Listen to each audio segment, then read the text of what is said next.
It's like he's been going to Hoffman classes or something. Using words like games. You know, one of my favorite pictures, if I may digress for a moment, from his wedding, is that picture of you holding his face in your hand. Do you have a copy of that picture? No. You need to get him a copy of that picture.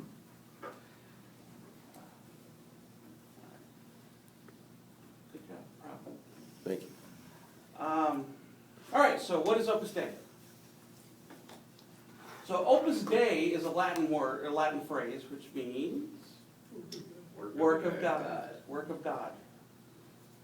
And so we are, in a way, all Opus Dei.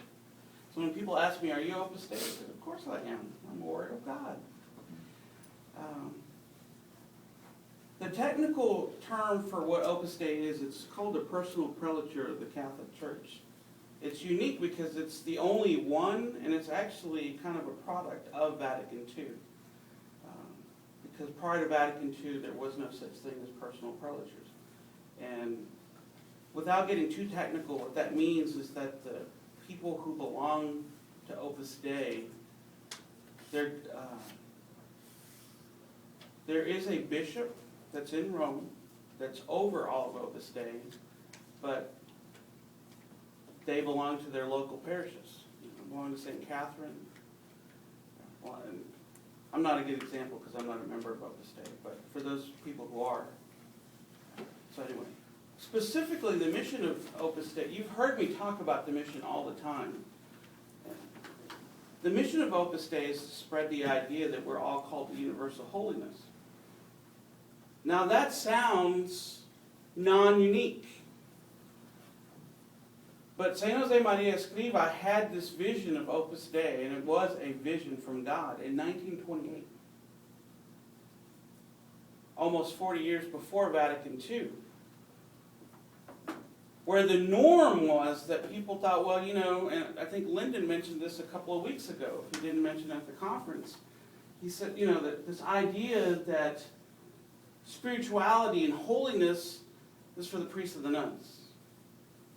That we were like second-class citizens of the church. The best that we could do is hope for purgatory, maybe, you know?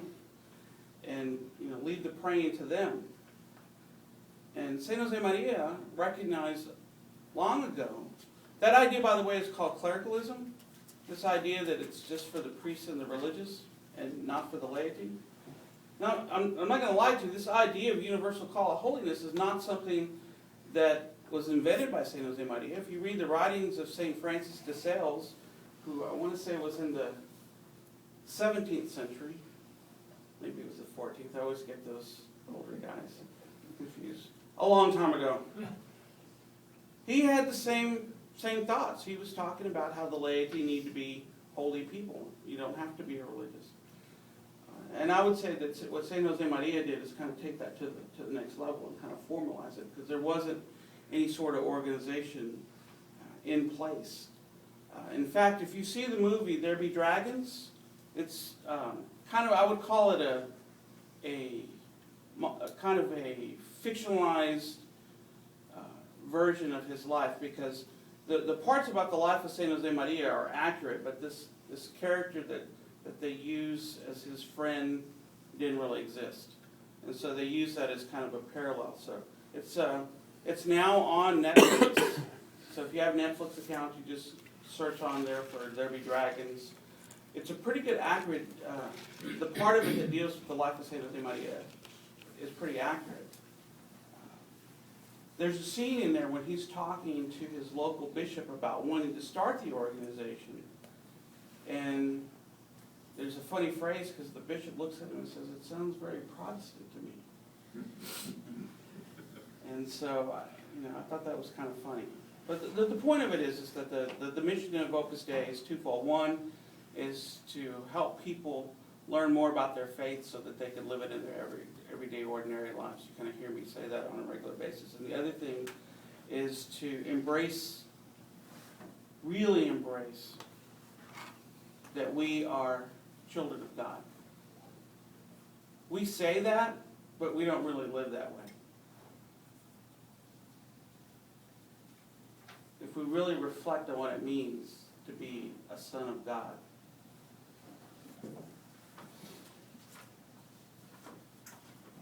So,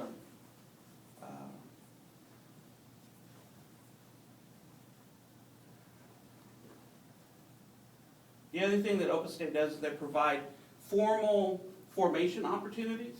It's where I go to get spiritually fed. On a monthly basis, they have what they call an evening of recollection. It's normally about 2.5 hours long, 2 to 2.5 hours long. Consists of a spiritual talk by a priest, and generally that's followed up with another talk, generally on one of the cardinal virtues given by a layperson. And then it's either closed out with another talk or just silent prayer with benediction and exposition of the Blessed Sacrament. And throughout the session, there's time made for reconciliation. In addition to that, people like me, like I said, I was a cooperator. A cooperator is a person who's not a member of Opus Dei, but participates in the formation activities and supports the organization financially and may be involved in some of the things that they do. For example, they have a nonprofit organization where they have a college prep program for young boys, for young men. I've taught at that a couple of times.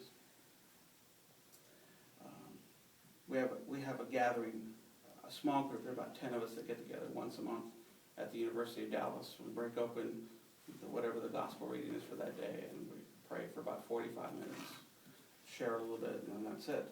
They also put on retreats throughout the year. I've never been to one of the retreats. I just never found the time to go. They've got a retreat house outside of Houston.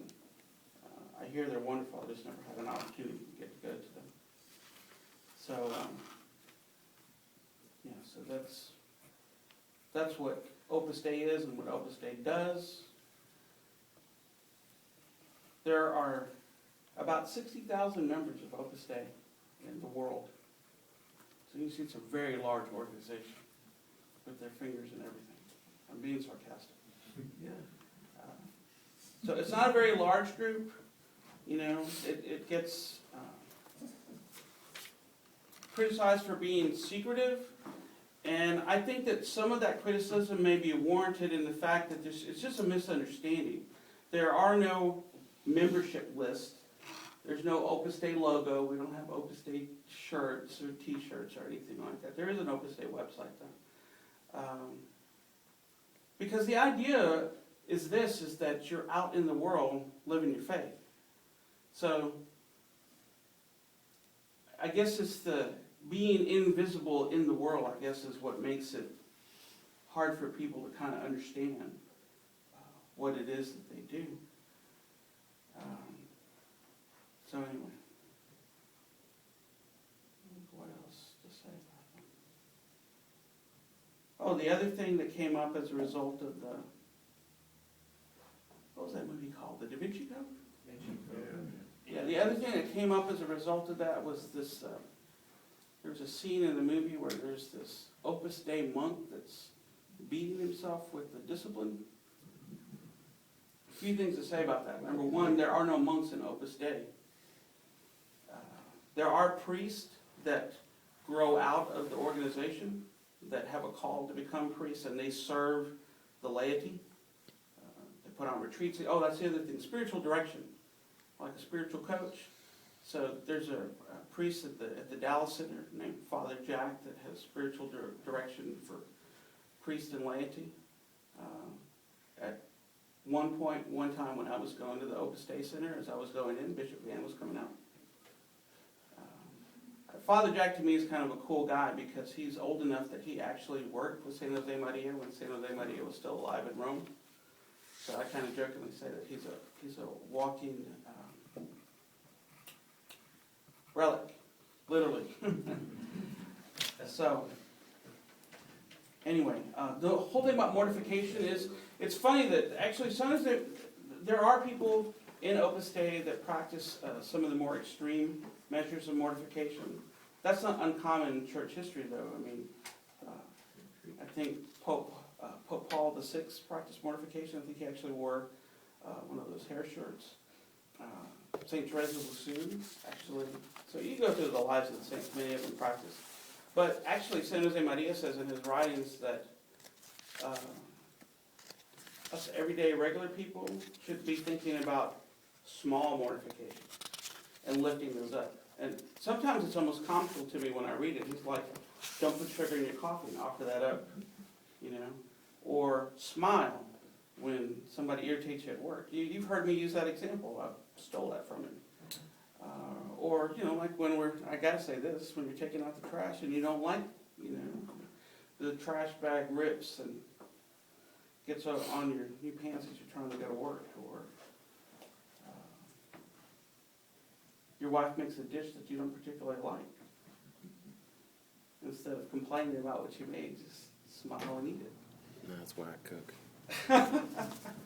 So that's a form of mortification too, and I don't mean to make light of that. Okay, that's St. Josemaria would say that that's more meaningful than hitting yourself on the back with something, using the secrecy, which is the old thing that they.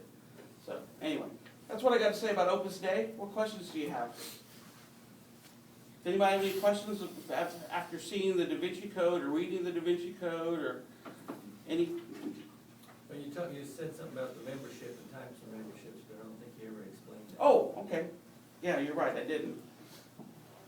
There are, first of all, there are men and women that are both members of Opus Dei. And Women? Huh? yes, sir. Yeah, and they do their activities separately. St. Josemaria believed that when you did them together, it would be a distraction. So the women have their evenings of recollection separate from the men. Now they do things as families. They're real big about promoting family.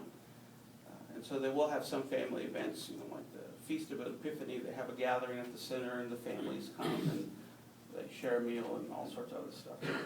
The two types of members are actually three, called associates, numeraries, and supernumeraries.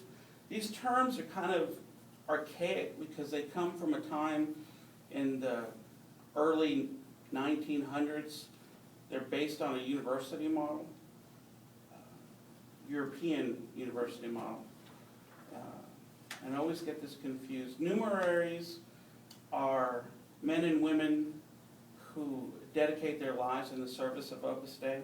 They take a vow of celibacy, and but while they may do that, it's not a religious order. They continue to be lay people. They will, you know, some of them are lawyers and doctors. They will live at the Opus Dei Center, and they devote their entire time to the promotion of the apostolate. Are they married?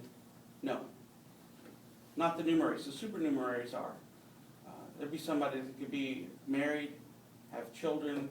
They live separate from the Opus Dei Center. They've actually entered into a contract, and it's a vocation, just like anything else. And those are the people who are members. And then the vast majority of people that are associated with Opus Dei are people like me, who are cooperators. We go to the evenings of recollection, do spiritual direction. I'm probably the worst example because I'm hit or miss of when I go. Greg goes with me every once in a while. He's been going more frequently than me. Yeah. Besides you and Greg, who else is members of Opus Dei? Well, he's not a member of Opus Dei, neither am I. Well, association. Yeah, I'm the only one, I think, that's a cooperator. I haven't pulled the trigger yet. I've been Yeah, I think I'm the only contemplating one. it for a year. I've been through one of the reflections and have been wanting to go back. I'm sorry that they gave up the Saturday morning one. That was the best, but they do it on Tuesday next time you guys go. I'd like to go with you because Next week? it's a stupid thing. Yeah, it is. It's next Tuesday, or this coming Tuesday. Coming Tuesday, yeah. Rick Wolf, you were asking who else Rick Wolf? Yeah, And Rick's been a couple of times. Chuck Gura went with me a couple of times. Lyndon's been to one. Mark Conley's gone with me a couple of times. The evenings of recollection, they're at the old St. Paul Hospital. Actually, the chapel's still Catholic. They still keep a tabernacle there. I don't know if they keep the secret there the entire time, but it's funny because sometimes we'll be there during an evening of recollection, and on a good night, there are, 70 guys there, and on a bad night, it's about the size of our group. And like the time that they decided to do it on Valentine's Day, there were like 8 of us there. But it's still a chapel that's used by the hospital, so we'll be in there having our recollection, and people that are there to visit or have family members at the hospital will come in. So that's another example of how there's nothing secret about it. I mean, it's right there. Yes, sir. The supernumeraries, you say they live in a community of some kind? No, the supernumeraries. I always get those backwards. The ones who are married live with their families, do whatever. Those that are single live in the community. They live in the center.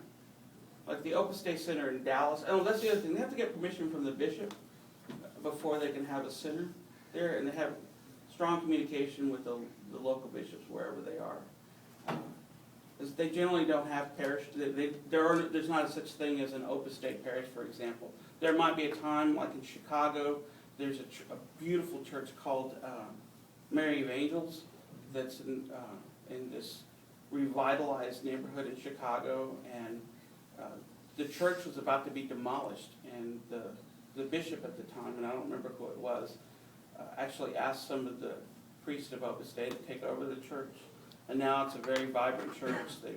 The community has restored all the artwork that's inside. Did you ever get a chance to visit when you were there?